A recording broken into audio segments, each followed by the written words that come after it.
Why most students study the wrong way. Imagine this. It's 11 p.m. and you're staring at a mountain of notes. You've been cramming all night, flipping pages, highlighting every single sentence. You feel exhausted, but strangely, you're not confident you'll remember any of it tomorrow. Sound familiar? You're not alone. Studies show that more than 70% of students rely on study methods that actually don't help them retain information. That's right. Most of the time, hard work doesn't equal smart work. Today, we're going to uncover why most students study the wrong way, and more importantly, how you can study smarter, not harder, to achieve better results with less stress.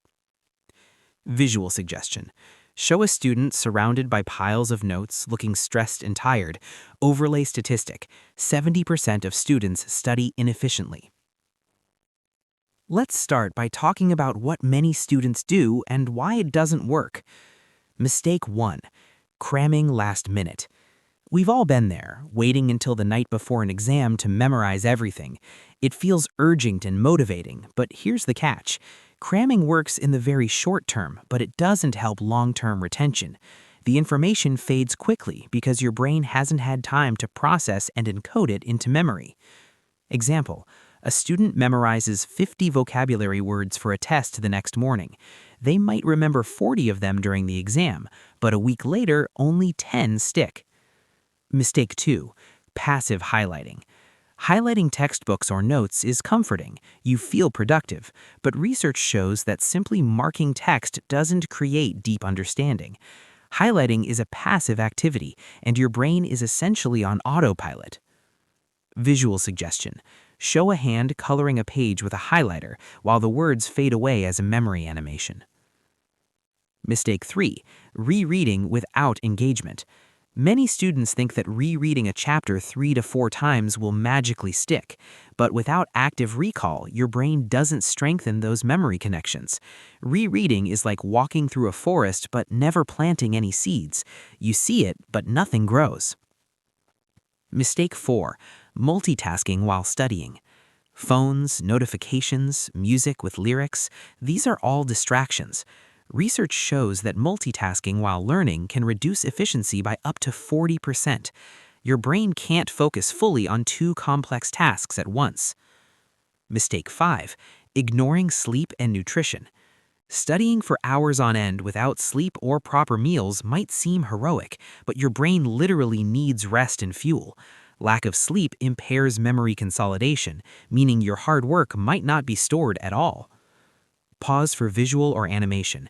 Side-by-side comparison of ineffective versus effective study habits. Cramming, passive reading, multitasking, poor sleep leading to low retention.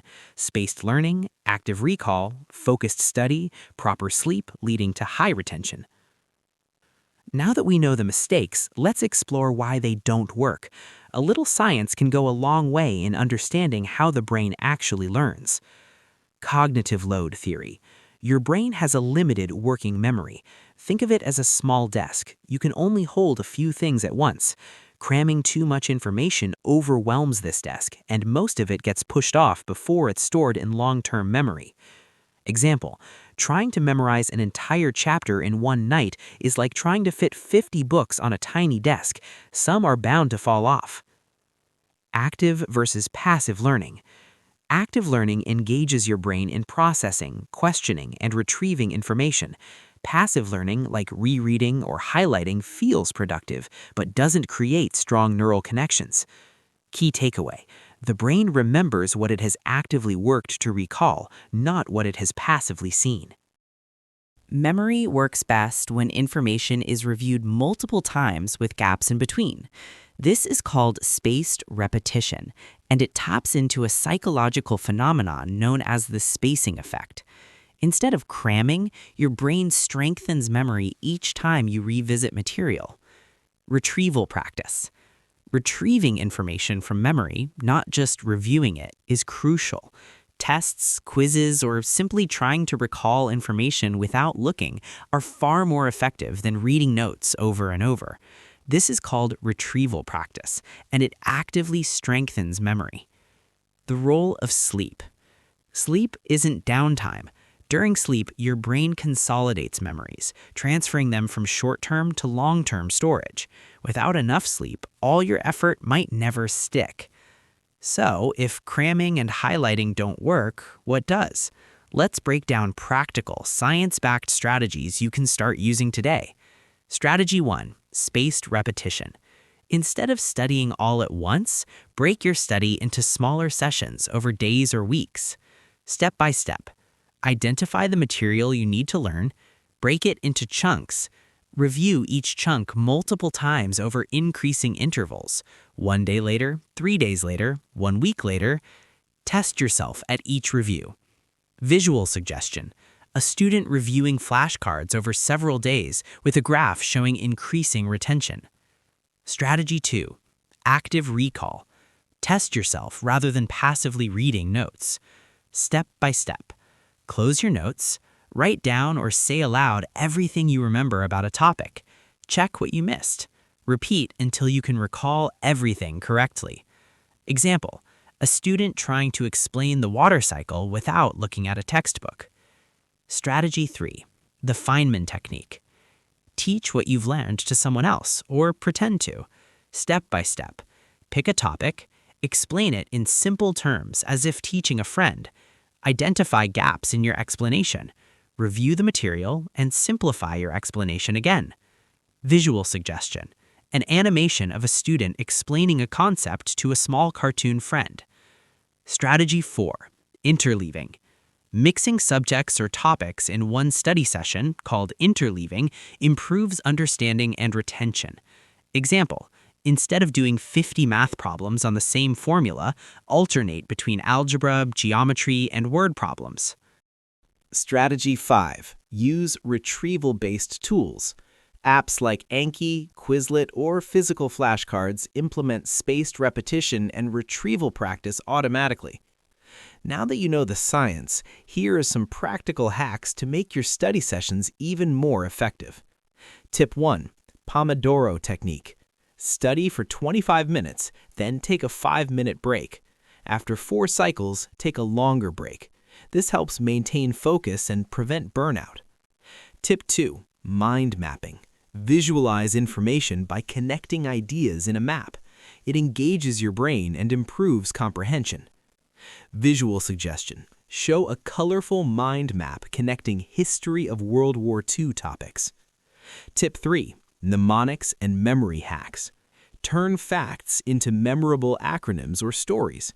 Example: to remember the order of planets, my very educated mother just served us noodles. Tip 4. Active note-taking. Don't just copy words, summarize, paraphrase, and draw diagrams. Engaging multiple senses strengthens memory. Tip 5. Environmental focus. Study in a quiet, clutter-free space. Minimize phone notifications. Even small adjustments boost concentration. Tip 6. Practice with real-life scenarios. Apply what you learn to practical problems or examples. Application cements knowledge. Example: learning statistics, analyze real-world data sets or your own budget. Changing how you study can feel overwhelming, but here's the truth. Small, consistent improvements beat sporadic bursts of effort every time. Imagine studying smart for just 1 hour a day for a month. The compounded effect is enormous. Your understanding deepens, your retention improves, and your stress decreases. Remember, it's not about working harder, it's about learning how your brain learns best. Visual suggestion. Show a student confidently closing a textbook and smiling with a glowing brain animation. Let's recap the key points. Most students study the wrong way: cramming, passive highlighting, rereading, multitasking, and ignoring sleep. The brain learns best through active recall, spaced repetition, interleaving, and teaching others. Practical tips include the Pomodoro technique, mind mapping, mnemonics, active note-taking, and studying in a focused environment. Small, consistent improvements make a huge difference. Now, here's your challenge. Pick one strategy from today's video and try it during your next study session. See the difference it makes. If you found this helpful, don't forget to like, subscribe, and hit the bell for more study tips that actually work. And comment below, which study mistake do you want to fix first? Study smarter, not harder.